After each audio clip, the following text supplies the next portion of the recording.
আসসালামু আলাইকুম এভরিওয়ান। কাজের মেয়ে যখন জজের প্রেমে গল্পে 5 নম্বর পার্ট নিয়ে চলে আসলাম। তো বেশি কথা না বলে চলুন শুরু করা যাক। শীতল পর্দার আড়ালে দাঁড়িয়ে আছে আবিরের কথা মতন। আবির তাকে বলল, শীতল, যেহেতু তোমার একটু ঝামেলা হয়েছে ভাইয়ার সাথে, এটা মিটমাট করতে হবে। তুমি আমার আপন খালার আপন ননদের মেয়ে, নিকট আত্মীয়ই বলা যায় তোমাকে, তাই রাগ বিরক্তি ঝেড়ে ফেলতে হবে মন থেকে। প্রবলেম প্রবলেম যেখানে, সলিউশন সেখানে। তোমার বিষয়গুলো আমি তোমার থেকেই শুনতে চাই। সো আমি যা যা জিজ্ঞেস করব সংকোচ বা না করে স্পষ্টভাবে জবাব দিবে। কি ঠিক আছে? হ্যাঁ ভাইয়া, ঠিক আছে, নিচু শান্ত গলায় বলল শীতল। Very good. আচ্ছা, তুমি কি গ্রামে সবসময় বোরকা পরতে? হ্যাঁ, পরতাম। বাড়িতে, আই মিন ঘরের ভেতরেও কি 24 ঘন্টা তুমি বোরকা পরে থাকো? না। তুমি কি টোটালি নন মাহরমের সামনে যাও না? না, যাই তো। ওকে। তাদের সাথে কথা বলো না? যেমন তোমার চাচাতো, মামাতো, ফুফাতো, খালাতো ভাই, তোমার কাজিনদের, দেবর এবং বেয়াই সম্পর্কে পরপুরুষদের সাথে কথা বলো? হ্যাঁ, বলি তো। হুম। তাহলে আমাদের বাসায় বোরকা পরে থাকো কেন? আমি ওভাবে কখনোই আপনাদের বাসায় বোরকা পরিনি। মাথা ওড়না পরে থাকি এবং নিজেকে রিজার্ভ রাখতে পছন্দ করি।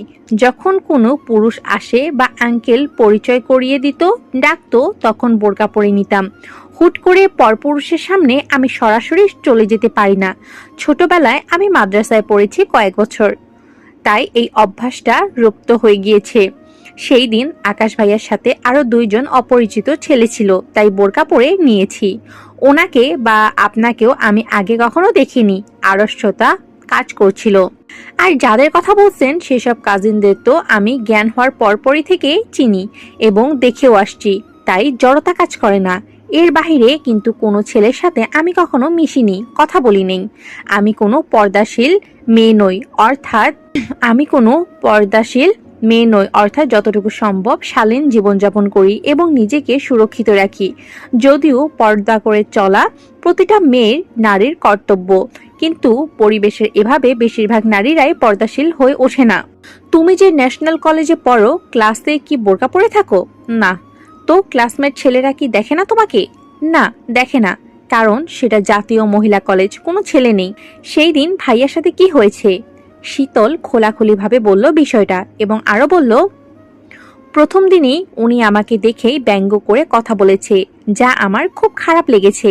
তারপর উনি হঠাৎ করে আমার হাত ধরে অমার্জিত কথা বলাতে নিতে পারিনি। আমার লাইফের বাহিরের কোনো ছেলে এভাবে আমার হাত ধরেনি। আমি তখন নার্ভাস ফিল করেছি, ভয় পেয়েছি। সেই ভয় থেকে আমার মনে সাহস ভর করলো। তারপরে আমি সেই অপ্রত্যাশিত কাজটা করে ফেললাম। আমি জানি আমার কোনো ভুল নেই, তবুও আমি সরি বলছি, যেহেতু উনি আমার সিনিয়র। আচ্ছা, ভাইয়া কোনো রাগ ধরে রাখবে না তোমার ওপর। ভাইয়ার হয়ে আমি সরি বলছি তোমাকে। আর কখনোই এমন বিব্রতকর সিচুয়েশন হবে না। আকাশ কটমট চোখে তাকিয়ে আবিরের দিকে। আবির ভাইয়ের চোখে তাকিয়ে হৃদয়ের ভাষা পড়ে নিল ছটফট। স্যান্ডেলের বাড়ি তোর গালে পড়লে বুঝতি কেমন ইনসাল্টিং লাগে। সরি বলার সময় হলে আমি সরি বলবো। তোরে মাতব্বরি করতে বলেছে কেউ? পণ্ডিতি ঝাড়স না?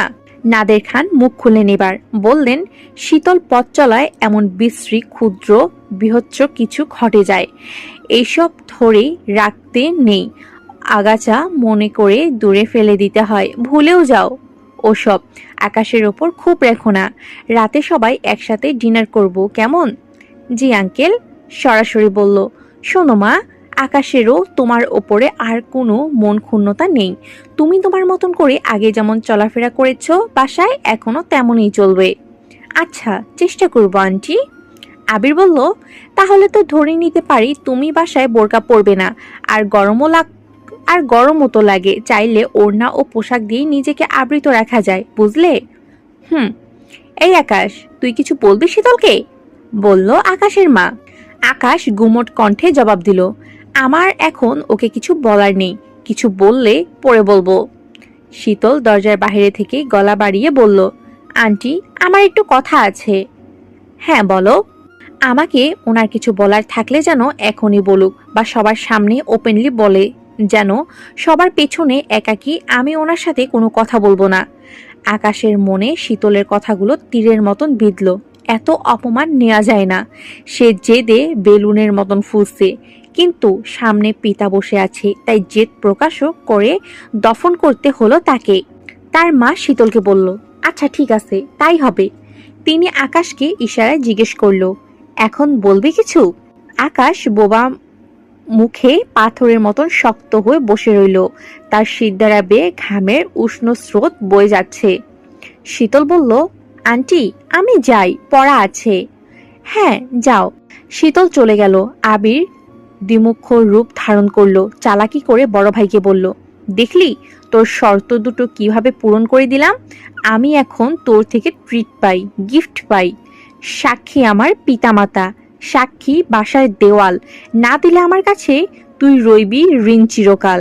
ছোট ছেলের দুষ্টুমি কথায় সাবেরি ঠোঁট ভিজিয়ে মুচকে হাসলেন। আকাশ ভাইয়ের মাথায় গাঁটটা মেরে বলল, কিভাবে করলি?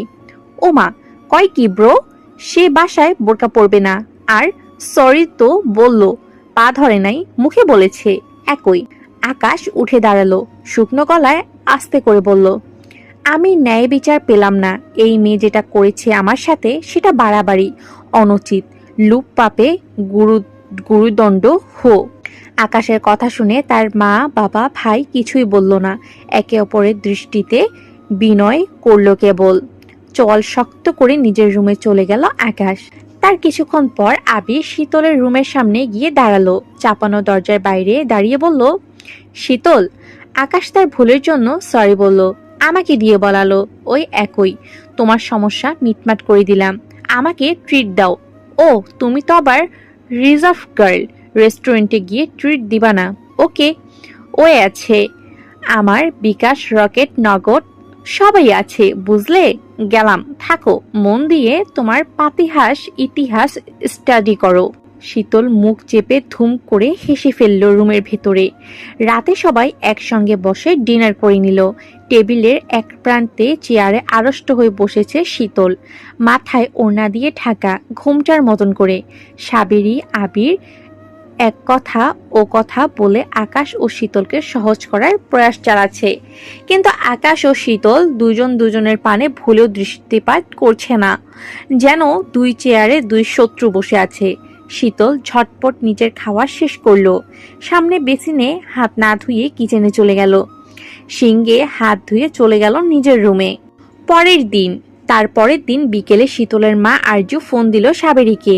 আন্তরিক গলায় কুশলাদি বিনিময় করে বলল, আপা খারাপ লাগছে, পরশু শীতলের জন্মদিন, অথচ ও আমাদের কাছে নাই, থাকলে এটা ওটা কত কি বানাতাম। আপনি এই নিয়ে কোনো মন খারাপ করবেন না আপা, আপনার মতো করেই আমরা ওর জন্মদিন পালন করব। সাবেরি ফোন রেখে দিয়ে বাসার সবাইকে জানালো বিষয়টা। শুনে আকাশ চুপ রইল, উল্টা বলল, আশ্চর্য আম্মু, ওই মেয়ের বার্থডে, এতে আমার কি, আমাকে শোনাচ্ছ কেন? সাবেরি ছেলের মুড বুঝে চলে এলো। পরের দিন সন্ধ্যায় আবির বাহিরে থেকে একটি রজনীগন্ধা ফুলের তোড়া নিয়ে এলো, শীতলকে ডাকলো। সে ওড়না দিয়েই মাথা সমস্ত চুল ঢেকে আবিরের সামনে এলো। আবির ফুলের তোড়াটি রজনীর দিকে বাড়িয়ে ধরে বলল, অগ্রিম জন্মদিনের শুভেচ্ছা তোমাকে, কারণ কাল থাকবো না, রাতেই চলে যাচ্ছি আমি। রজনী ফুলের তোড়াটি হাতে নিল, হাস্যোজ্জ্বল ভঙ্গিতে আপ্লুত গলায় বলল, থ্যাংক ইউ সো মাচ। আবির ও রজনী পাশেই তাকিয়ে দেখল, দরজায় বুক টান টান করে আকাশ দাঁড়িয়ে আছে। তার দু হাত বুকের উপর গুজে রয়েছে, মুখাবৃত্তি ভার। আবির চলে গেল, রজনী রুমে ঢুকে গেল। রাতে আবির চলে গেল চট্টগ্রাম। শীতলের জন্মদিন উপলক্ষে বাসায় উৎসব ভাব। টেবিলে কেক রাখা হয়েছে সুসজ্জিতভাবে, পাশে রয়েছে আরো ফলমূল। কেক কাটা হবে। নাদের খান নিজে কেকের অর্ডার দিয়েছে। কেকের ওপর লেখা হ্যাপি বার্থডে শীতল। বাবার অনুরোধে আকাশও কেক কাটার সময় টেবিলের সামনে এসে দাঁড়ালো। এক পাশে দাঁড়িয়ে আছে মর্জিনা। কেক কাটাও খাওয়ার পর্ব শেষ। আকাশ কেক খেলো না, নানান ছুতোয়। সাবিরি কিচেনে চলে গেল পোলাও নাড়ার জন্য। নাদে চলে গেল ড্রয়িং রুমে। রাত 10টার সংবাদ দেখবেন তিনি। আকাশও চলে যেতে লাগলো। তখনই মর্জিনার মুখ ফসকে বেরিয়ে এলো, বিদেশি ভাইজান শীতল আপারে কি উপহার দিয়েছেন? ছোট ভাইজানও গতকাল কতগুলো ফুল উপহার দিল। আকাশ আকাশ পা থামালো, ধমকে উঠল মর্জিনাকে। শীতল তরল গলায় বলল, আমি সবার থেকে উপহার নেই না খালা। আকাশ তীক্ষ্ণ চোখে শীতলের পানে চেয়ে রইল, কিন্তু কিছু বলল না। নিজের রুমে চলে গেল। মনে মনে একটা পণ করে নিল, শীতলকে নিয়ে কঠিন পণ। আজকের গল্পটি এ পর্যন্ত শেষ হয়ে গেল। পরবর্তী পার্ট পেতে অবশ্যই আমাদের Ashiq always on free YouTube channel